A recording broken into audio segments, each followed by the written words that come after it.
long and overcomplicated intros are boring and unnecessary. So screw 'em. My name's Austin, and these are my Legos. Let's hit it.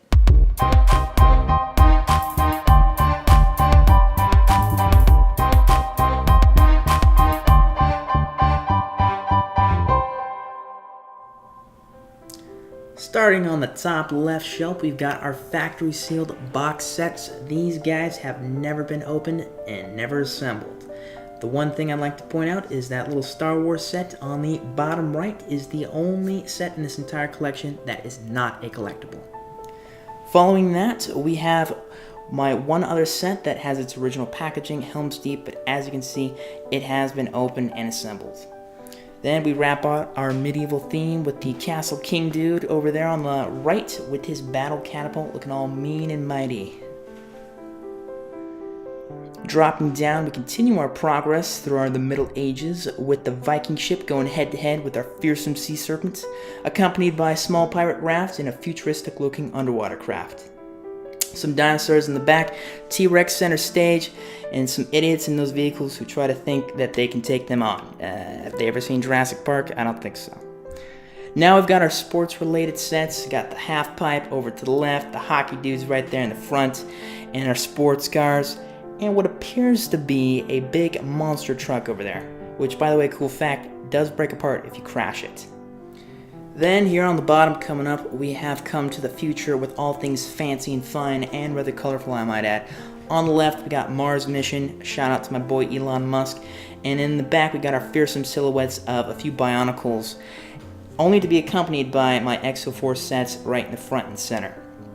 But now we're going to move on to our next shelving unit, only to be kicked off with a fully motorized Ferris wheel, which can be rebuilt into two other models with the same pieces, and the City Skyline set, which is comprised of all those four structures you see there. It is my second largest model in the collection if we're counting the pieces.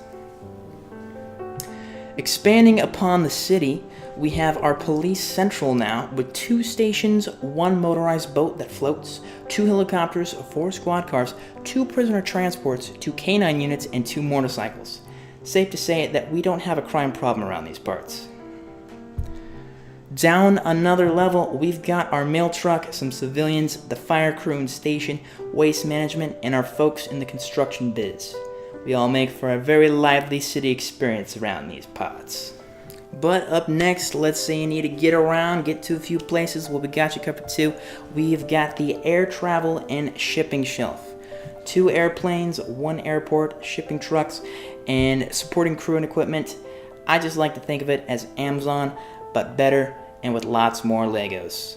You can never have too many Legos. Okay, well maybe, but open to discussion. Now, for those who are afraid of heights, we've got the next best thing wrapping out the bottom of shelf 2 with our train transportation. 2 fully motorized and remote control passenger trains in 1 station, plus the Emerald Knight, that Polar Express looking thing on the left, a very rare set to find nowadays. Starting again at the top with shelf 3, we're keeping it classy with the Modular Buildings collection. The Market Street, Fire Brigade, and the Green Grocer were all based off of European architecture, so they're just oozing with that high society style inside and out. Truly beautiful models. Following below that, we showcase some more town pieces that may not be as fancy, but are very endearing to America. This, of course, is the Town Plan, a set that's nearly 2,000 parts in total that looks like it was taken right out of the 1950s. Definitely a fun throwback to simpler times in America. Now, every city needs a hero, and for us, we got nothing but the best. I'm talking about Batman. As one of my favorite superheroes, you can't have the Creped Crusader without his famous cave and fancy toys, 2 of which can be seen right here, but don't worry, we got more below, because as we drop down another shelf, you can see the Arkham Asylum to put the baddies away, the Bat Dragster to chase down that sexy Catwoman, the ever-iconic Batmobile to bring the Two-Face to a halt, and the Batwing to drag the Joker back down to Earth. Next in the cinematic series, we have none other than Indiana Jones, another one of my childhood favorites. The Idol Temple from Raiders is situated off there in the back left. It's even got a working Boulder Run. Then we have the Shanghai Chase from the Temple of Doom, and finally, the Temple from the Kingdom of the Crystal Skull. Now, we have arrived at the big kahuna. Everyone brace yourselves for my Star Wars Legos. And what better way to kick it off than with the might of the Empire. Imperial dropship off to the left, the fearsome Star Destroyer off to the right, and then none other than the Ultimate Collector Series Death Star 2. This monster is the largest set that I own at 3,449 pieces. I really should keep it away from Luke Skywalker, but he's on this next shelf, which displays the forces of good with the Rebel Alliance. X-Wings, A-Wings, a B-Wing, Buffalo Hot Wings, just kidding. We have even Yoda's hut, so it's all just one big happy family. Drop it down another shelf as the film of quality does the same. We transition from the classic trilogy to the prequels, specifically Episode 3, in this shelf dedicated to all the non-flying war machines. There's a classic AT-AT, the clone turbo tank, and plenty more that I'm sure fans will recognize. Next, we have the Wookiee Catamaran, suspended above all of the spacecraft from the Revenge of the Sith Episode 3. The forces for good with Anakin Starfighter and clone ships are paired off on the left against the evil Separatist forces with the Vulture droid in the trio of Tri-Fighters. And last but not least, well, maybe if we're counting size, we have the mini Star Wars collection spanning all of the first 6 films. One interesting thing to note is that the yellow Y-Wing in the middle can only be built if you have the 4 sets to its left and right, so it's an exclusive. But I gotta say, these guys are pretty cute. I can't help it. Well, that's everything for on the shelves, but there's still a little more to show, so let's dive right into it. Starting off with my LEGO store and carry cases. These guys hail all the way back from the mid-2000s. I got 10 of them, 6 of them are empty, and 4 of them are full of my loose Legos. You can open them just like this to reveal all of its inner sorting beauty. Each one of these includes 4 trays, just like the ones you see here, and they are truly indispensable for staying organized. All of my loose pieces are sorted by color, by style, and roughly by shape and size for the larger color groups.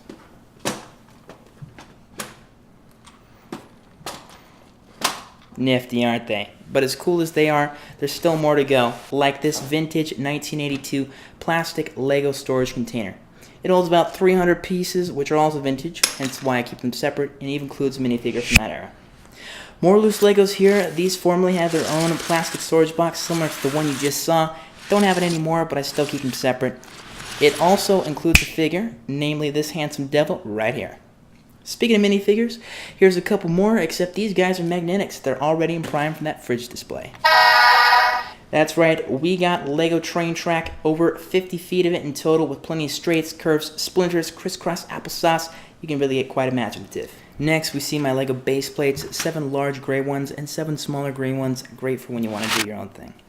The Klutz Crazy Action Contraptions booklet is the way to go for tons of unusual and technical designs, but if you want even more next level, then the book The Lego Architect by Tom Alphin and the Brickmaster disc set are great building resources.